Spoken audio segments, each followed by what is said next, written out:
We are going to advance in our panel discussion number 3 for environmentally friendly asset production and maintenance support technologies. I want to invite, in this case, the moderator, Ángela Vega from THEID, and all related panelists to participate in the session.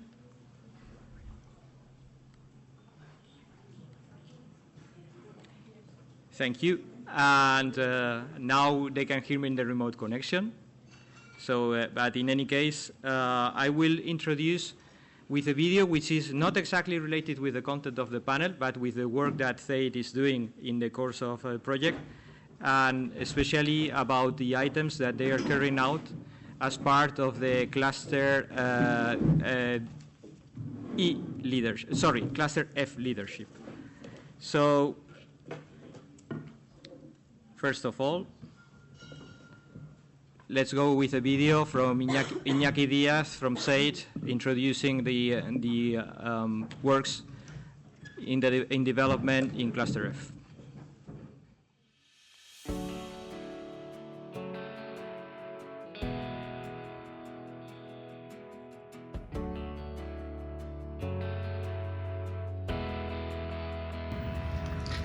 Hello, my name is Iñaki Diaz.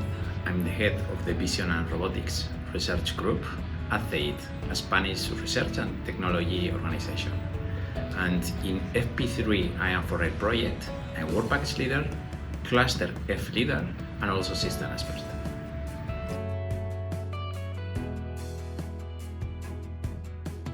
Cluster F consists of 4 work packages with the aim of creating railway assets, addressing environmental and cost-effective lines, new additive manufacturing repair processes, robotic platforms for railway interventions, and augmented reality and exoskeleton systems to support workers in maintenance operations.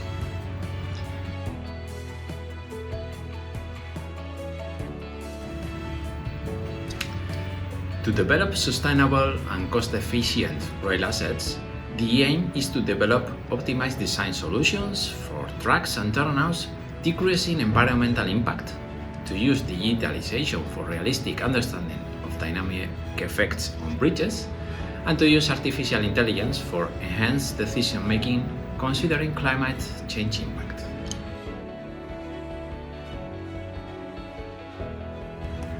Focusing on novel additive manufacturing technologies, novel applications are expected at the end of the project. Manufacturing of polymeric spare parts, repair of infrastructure such as rails and turnouts, repair of rolling stocks such as wheels, and a digital warehouse for spare parts.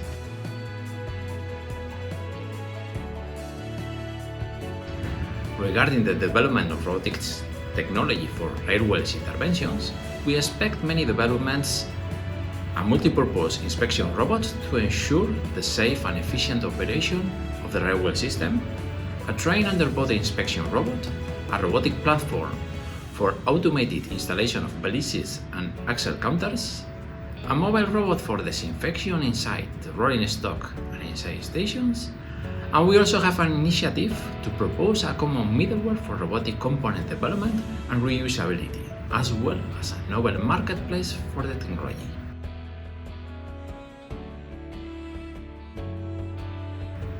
Finally, we expect to end up with novel support tools for workers in manual railways maintenance operations, from a physical and ergonomics point of view, by developing an upper body exoskeleton beyond the capabilities of current systems for above-the-shoulder operations, and from the smart assistance perspective, by developing novel augmented reality tools to help and guide workers in maintenance operations.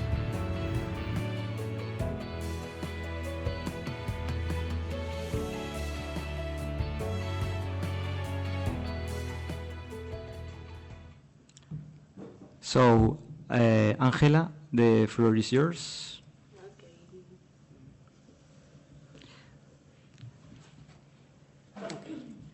So, good afternoon, everyone. We will continue with the next session of the day, which is focused on the environmentally friendly assets production and maintenance support technologies.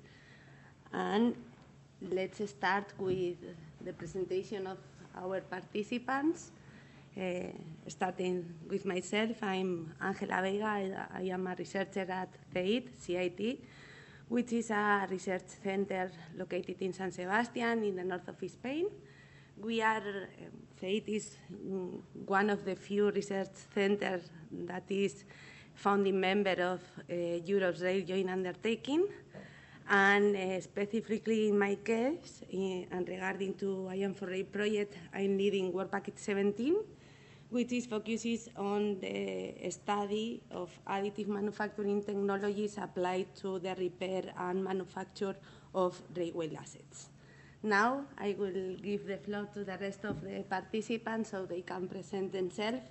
We will start with those joining us remotely. My name is Martina Luquea. I am a transport psychologist, and I work in the Hellenic Institute of Transport in the Center for Research and Technology Hellas in Greece. And we are participating together with Lazaros, that is my colleague, to the Symbiosis project, leading the part of the work package that deals with the identification of the societal challenges as well as the development of an impact assessment framework in a nutshell. Okay, thank you very much, Martina. Here with me is Unai Alvarado. Your turn. Yes, thank you, Ángela, and thank you, ADIF and Project Coordination Team for the invitation. I was very involved in the project since the beginning because I was with CEIT before, and now with InspectRail, which is a startup company spin-off from CEIT that is dedicated to develop monitoring systems for infrastructure. Okay, Louis Roman. Yeah, Louis Roman Joly from SNCF. I'm working for the research department. My role there is a program leader of a program called Robots and Human. We try to develop the use of robots for all the railway maintenance application. And in the IAM4Rail project, my role is work package leader of the work package 18 that is dedicated to robotics. Okay, so we will see if he can join us later, okay? So well, thank you very much for all the introductions. And before starting with the roundtable, I would like to show you or to give you a brief summary of the topics that we will talk about next. During this panel discussion, we will talk about predictive maintenance with a focus on what we would like to do. I mean, such as safer and more efficient interventions that facilitates to the work to the operators, reducing risks, for example, and also making activities more stressful for them, okay? Reducing manual operations and more other things, okay? We will also discuss the importance of having an easy decision-making tools to help us prioritize and plan maintenance quickly and efficiently. Related to this, we will discuss the analysis, or we will analyze the railway robots, I mean the ecosystem, and how we can build this ecosystem, taking into account all the stakeholders like technology providers, end users, and much more. The approach that we will discuss here is based on a modularity in technical policies, ensuring low development cost, control time to market, and high product quality, and as well as we would like to propose the development of high-value accessories rather than direct competition between products with the same functionalities. And finally, we will discuss about the impact of railway sector in biodiversity and natural ecosystems. We will also talk about the challenges that we must face on the development of railway, and in order to propose solutions using innovative technologies. So, starting with, after this brief summary, we will start with the roundtable, and I would like to start with Unai. So Unai, as CTO and co-founder of FP3-IAM4Rail, can you give us your opinion on how you face or you see the future of predictive maintenance? Yes. Well, no. First of all, forgive me because I am going to talk about topics that perhaps have been discussed before and will be discussed in the panel later on, because the question is very wide and open. What do we want to do in terms of maintenance? I would say that we want to do the things right, in general terms, or better say, we want to do the right things.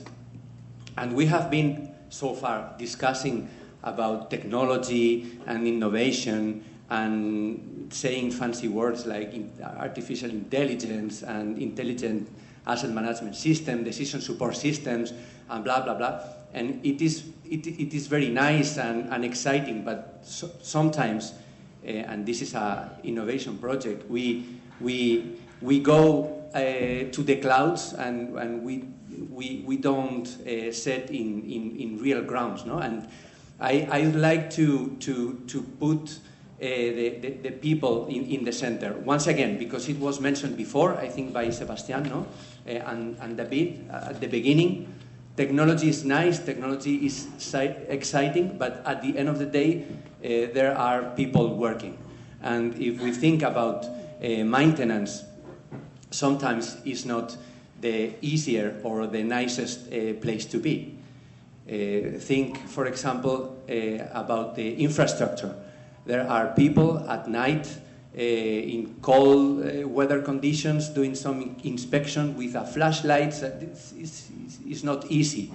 Or some other people that have to make very important decisions in front of a computer with the data that they have, with a lot of open points to take care of, and without many resources. So it's not easy. And if we consider also urban operators, that they are more scarce in resources, things are even more complicated, no? So what do we want to do?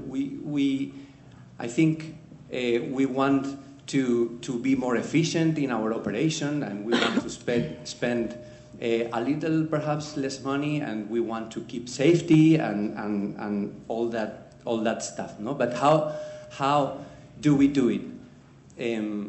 I think this is going to be discussed perhaps in the next panel and has been mentioned before, but we have to take care of the data. Data, once again, we have been speaking about data all the time.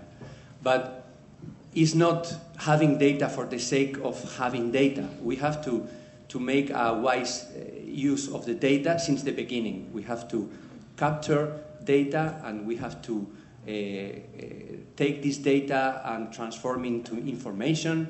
We have to take the information and transform the information into action, and then we have to support interventions. No? Now, in the first place, we have been discussing about continuous condition-based maintenance strategies, sensing technologies, onboard and wayside and stuff. No? Sometimes things are easier. For example, if we want to monitor the condition status of the doors or something, it's not easy, but kind of, or could be, to have a sensor to monitor this asset. But sometimes things are more complicated, especially if you want to monitor the status of the infrastructure. And not all the people can afford having sophisticated means of doing inspections, such as inspection trains or measurement vehicles and so forth. So we rely on manual inspection, visual inspection, or manual devices to collect data. We need more means to collect good quality data in the first place. Not to be surrounded and drowned by data, but to have some information about how things are, because it's not current status everywhere.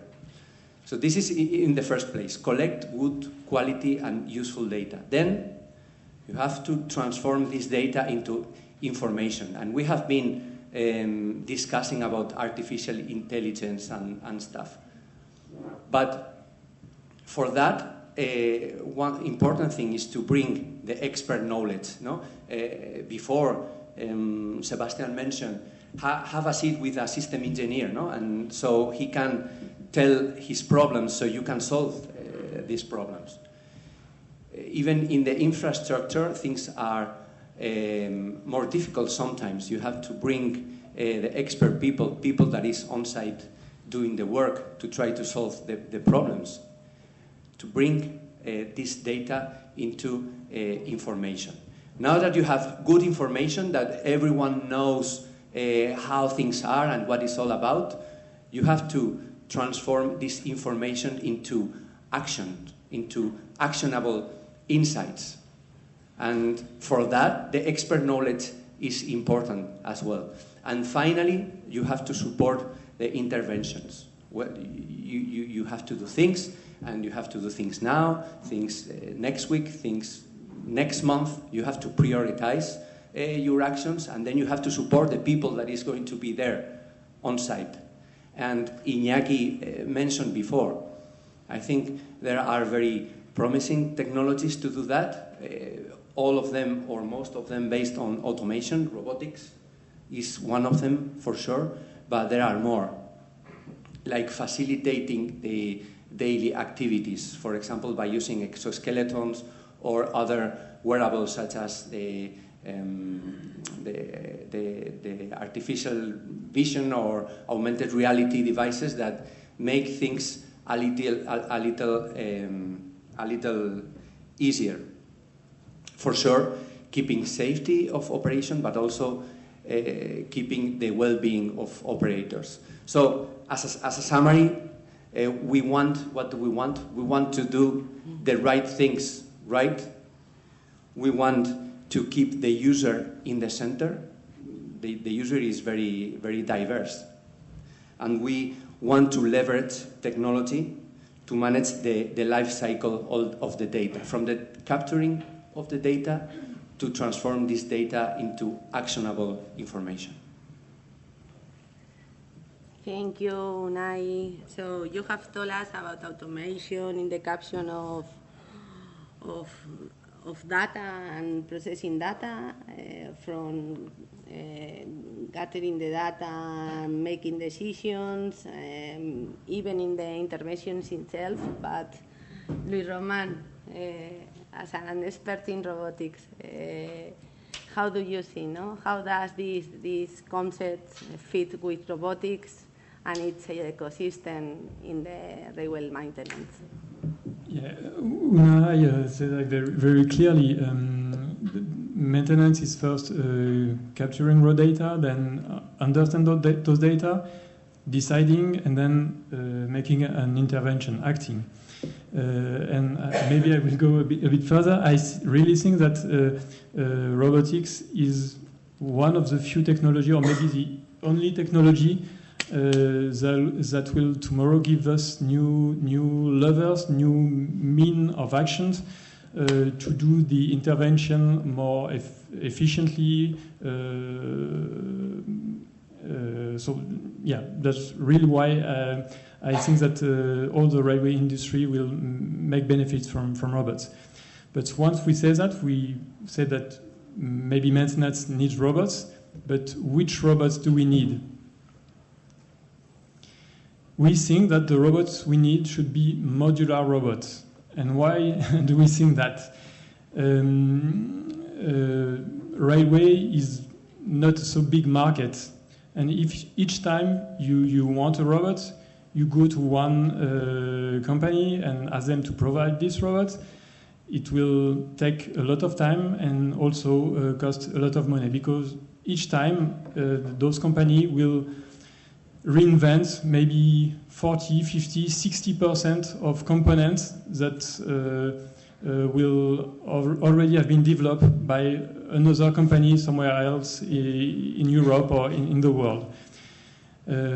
So to avoid that and to get the robots faster and also cheaper, we really need to structure the market around modular robots. And this is what we are trying to do in IAM4Rail. Let's say our strategy is divided in two different lines. The first one, for sure, is to develop robots, because we need to have robots on field to show those robots to the people that are working in the maintenance team, so that they can show what robots can do and also what they cannot do. But we also need to think the next step and to structure the market so that tomorrow we can get those modular robots. So in the project we will have the different demonstrators, but this is also important for us to begin to structure at least a robotics railway ecosystem, at least at the European scale, because we think that the size of this market is reasonable for all the economical actors. In each country, the market will be too small, so we really need that at the European scale. And the experience we can have from other industrial domains is that if the end user do not try to structure themselves the market will not structure itself around modularity. Each company, this is traditionally what we've seen, want to capture all the value chain, and I think that this is not the most effective way to develop the market, at least for the end user.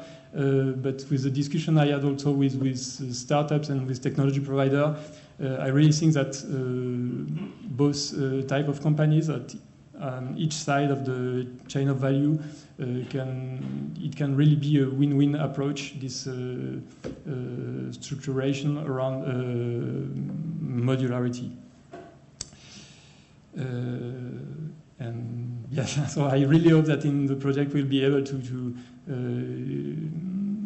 create this ecosystem. Thank you very much, Roman. So we have talked about digitalization, the use of robots, automation, but Martina and Lazarus, I think that we can hear you now. I think so. Maybe not. You are mute. Yes. No, I'm fine. Technically, I'm fine. I had a small project, but we solved it. Thank you. Okay. So maybe you can. Could you tell us which are the impacts and challenges that we must face in railway development? Good. I will start from the impacts, and Martina will continue with challenges. But first, I ought to make a small introduction to say that I'm Lazaros Georgiadis. I'm from Greece. I'm a biologist working as an environmental consultant in Symbiosis. I have a very nice cooperation with the CERT and the Hellenic Institute of Transport, and we are here to participate in this project because I think it's really nice to see how Symbiosis as a railway-based project can combine with your, let's say, approach and all this about robotics and techniques, because we have to see and to focus. I like the discussion about how data are transformed to information, and it's very important to see the impacts, how we will start for them and how to go to the needs to have for robotics development. So when we talk about impacts of railway in general of linear transport infrastructure. First of all, we talk about habitat loss and degradation. We can imagine a habitat, we can imagine a landscape or ecosystem.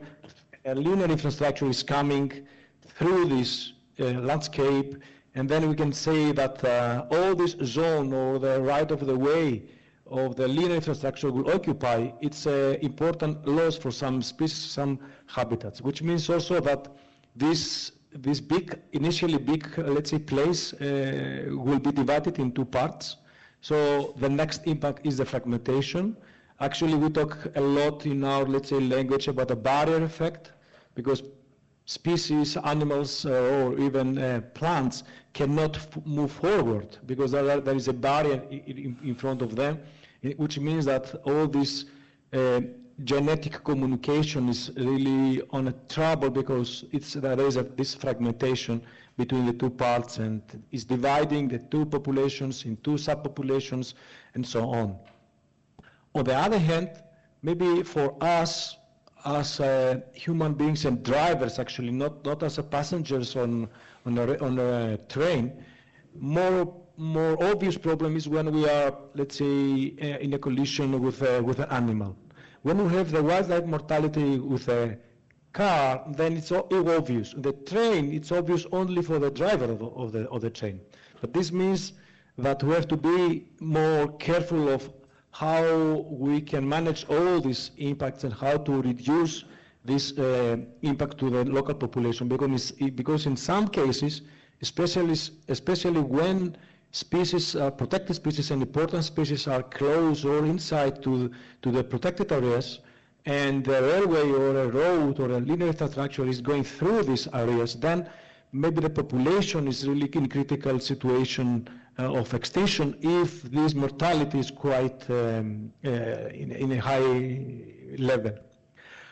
Also, we have to see that itself, the alignment of the railway, it's a new kind of habitat. It's a new kind of maybe of corridor for some species, and it can place a double role, negative or positive. And for that we use now a new term. We talk about the habitats of transport infrastructure, because we have to see that there some species can find a refuge. It's really a safe place to stay and maybe for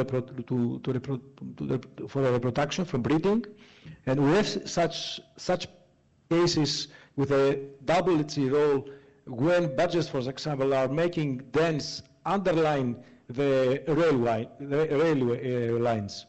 And this is a really big complex as a problem to be solved. And from a point of view of the plant situation, sometimes this new alignment, this new habitat is really the best place for invasive species to be spread in new environment, which is a big and important threat for some local species. So these are more or less the main primary, let's say, impacts. Of course, there are also the secondary impacts, are more, let's say, they are related with a larger scale of the local railway.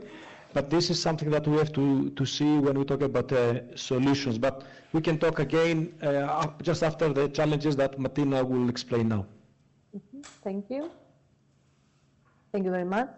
So, according to what Lazaros has presented, that gave a brief description of the impacts of transport infrastructure with emphasis on the railway transport. One of the challenges that emerges from this is the prediction of the impacts during both the strategic planning but also the design and the maintenance of the infrastructure. While the strategic planning and the project design, the detailed project design, can provide critical opportunities in order to mitigate such biodiversity impacts before the construction begins or before the maintenance planning begins. Robotic and digital technologies can enhance this opportunity, this process, by different options, different possibilities, including the biodiversity mapping and monitoring, For example, by deploying autonomous robots equipped with cameras and sensors to identify species, assess habitats, and predict how a rail can affect the ecosystem, simulate the impact through the utilization of AI-driven predictive models, integrating biodiversity offsets by designing rail routes and infrastructure with some preemptive measures, and of course other options that can be offered. Of course, the robotic technology can play, as I said, a transformative role for minimizing biodiversity impact during the railway maintenance, but also design. Again, through the autonomous inspection systems, the vegetation management robots, and wildlife monitoring drones. These are, again, some, for example, some indicative, let's say, solutions. In general, the integration of robotic technologies into infrastructure, transport infrastructure, but specifically into railway design and maintenance, it offers the potential to achieve a balance between infrastructure development and biodiversity conservation, if this is what we are we want. I mean, if this is the scope. By the predictive AI models and real-time data collection, environmentally friendly design principles, and robotics, again, for non-invasive maintenance activities for railway system, can all these technologies, all these systems can evolve and work together with both biodiversity experts, let's say, in order to become not only a backbone of sustainable transportation, but also a model in general for ecological responsibility in the transportation sector, but also in general. So this is it in a nutshell again. Thank you very much, Martina and Lazaros. We have listened to both of you, but I would like to know your opinion, Unai and Luis Roman, no, on the impact of the solutions that you proposed before on the biodiversity and natural ecosystem. Okay. To be honest, I'm not sure that preserving the biodiversity will not be the first reason why we will deploy robotics. But because robots give us, like I said before, new means of action that are cost-effective, maybe it will be possible for us to use robots to make things for the biodiversity, things that we cannot, that are not affordable today because they are too costly. So it can probably be a positive side effect of the use of robots in the railway maintenance, and there may have other positive side effects that were not necessarily the topic of the discussion today, but for example, I'm thinking about the gender equity. In the maintenance activity, we have a very low number of women that are employed. I think we can use robots to promote biodiversity, but also to promote more gender equity in our maintenance team. Once again, those two reasons are not necessarily the first one we will have in mind when we will deploy the robot, but we have to keep those reasons in mind. I was listening to robots and biodiversity, and the first thing that came to mind was the Wild Robot movie. Have you seen it? Yeah. I saw the other day with the kids. Both of them can get along, no? Well, considering what technologies can be used to keep biodiversity, well, this is very far from my knowledge, but there could be some means to have wildlife monitored somehow. No, I know that, for example, ADIF has put in place very recently some public consultation now to try to detect autonomously intrusion mechanisms all along railway lines. No?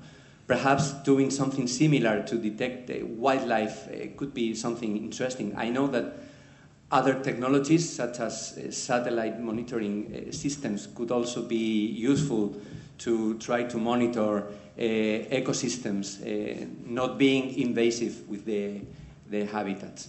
On the other side, I think that also at the beginning of the topic, for sure in cluster F of the project, even though there is another project that is the FP4 more oriented to green issues, here we have definitely a couple of approaches that contribute to greener, let's say, railway system. One of them being how we design assets, taking into consideration their lifetime. I know that in the project, David mentioned at the beginning, there is some initiatives trying to design the intelligent sleeper and also a green turnout. So both of them oriented towards the minimization of the environmental impact and extending the life cycle of these assets. And on the other hand, for sure, using monitoring technologies and enabling condition-based maintenance or predictive maintenance strategies, we can contribute to extend the life cycle of these assets. And also another technology that is in use, I know, in the project, and Angela here is our expert in the field, is additive manufacturing. Sometimes is more efficient to try to extend the life of an asset rather than just remove it and bring a new one. No? And for that, the additive manufacturing is a very promising technology, not only for manufacturing on-demand spare parts for running gear or infrastructure, small pieces and stuff like that, but to repair more complex or more difficult assets such as rails or the frogs in the switches or even the wheels, no, in the running gear, using new materials that are more efficient in terms of the use of resources and definitely to extend the life cycle of these assets. Thank you very much, Unai, exactly. And I don't know, Martina and Lazarus, do you want to mention anything else? I would like to stay on the term of monitoring and data collection that we have discussed a lot today, because I think this is very crucial, especially when we're talking about the effective impact assessment. Because sometimes, or we can say almost always, we need to make a fast track, let's say, environmental studies. So using robotics, using too much new technology, satellite images, satellite system and methods, it's very important to help us on the strategic planning, let's say, process, because there is the crucial point. And then if we have a decision, the next step is to start to monitoring your decisions. And I like the discussion today to see how these data are leading us to the action, to intervention. And how to monitoring is very crucial for us. It's very effective because it's not theory. We have to see if the material that we are collecting, the systems that we are using, the alignments that we are following, all are in a correct way. But this, to be assessed, actually we need to have a good monitoring. And today we are in the 21st century using new technology, using robotics, for example, for recognize the species. Now we have IA systems to recognize all the species with cameras, with photos, and all other details. So I think we are in a new era, and actually I'm looking forward to see the results and of the both projects and how this can be integrated each other. Thank you very much, Lazaros. Martina, do you want to mention something else? No. Okay. Okay. So now, before we conclude this panel discussion, I would like to give the opportunity to the audience. If you have any questions for our panelists, is now the moment. So, is there anyone from the audience? You talked about green turnouts and green sleepers. Can you say a bit more about this, or not yet? No. I cannot, because I am not I am not in touch with the current status of the project. I know that there is a work package there in cluster F that is dealing with that kind of stuff, and also dealing with bridge monitoring technologies and stuff like that. Thank you. Yeah. Yes. Yeah, David can say more about it. The question about the green turnouts is just to facilitate how to design and manufacture components that can be more environmentally friendly and that can have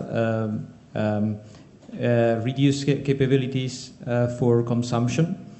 In the case of point machines, we would be doing more efficient point machines in order to have less consumption of energy in general.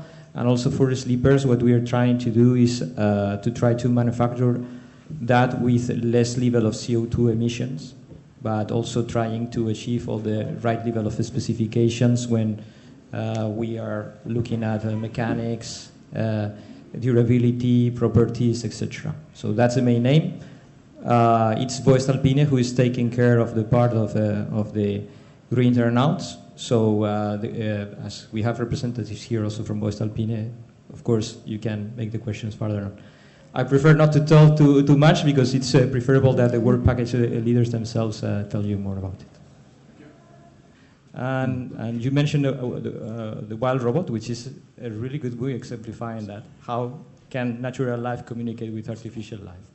Something well recommendable, but well, we're talking about the project. So in the end, when you talk about monitoring systems, how do you think onboard monitoring systems could help also monitoring wildlife and biodiversity? Because probably people are thinking more about satellites and weight track monitoring, but how could onboard monitoring help on that? I think it's a very difficult question to answer, because onboard monitoring technologies or solutions have a very clear thing in mind, no? Or either monitoring the performance of onboard assets on the one hand, or infrastructure assets on the other hand. Currently, I don't know if anybody is worried about monitoring wildlife using onboard systems. Perhaps, well, you are, Jan. But there are technologies that are looking at detecting stuff in order to enable, for example, autonomous driving, no? That can detect obstacles. Those obstacles being wildlife that is crossing the track, as an example, no? Perhaps we could use that kind of technologies, but I think in the audience are people that are working on this matter right now. If I may, we know such cases. We have colleagues from Sweden. Andreas Seiler is a colleague and friend working in Symbiosis as well. They are working in Sweden on these issues, and he is more involved practically with the railways. He also is a coordinator of the railway working group of INEED, of Infrastructure and Ecology Network Europe. So I can imagine that if your project will come in our workshops in the future meetings, in Symbiosis, let's say, events, will be very much interesting to see all the evolution of our, let's say, project. And also I would like, it's really nice it's discussion between the two different ecosystems. And talking about ecosystems, we have to say that also in symbiosis we include a work package about nature-based solutions. So it will be a really big challenge in the future to see how robotics, which is something more artificial, can help on developing nature-based solutions. This can be a common challenge maybe after the finalization of the two projects. But it's a subject for the future work, definitely. Since we have a very tight agenda, we have to move to the next panel discussions. Before ending, I would like to thank to all the participants for being in this panel discussion.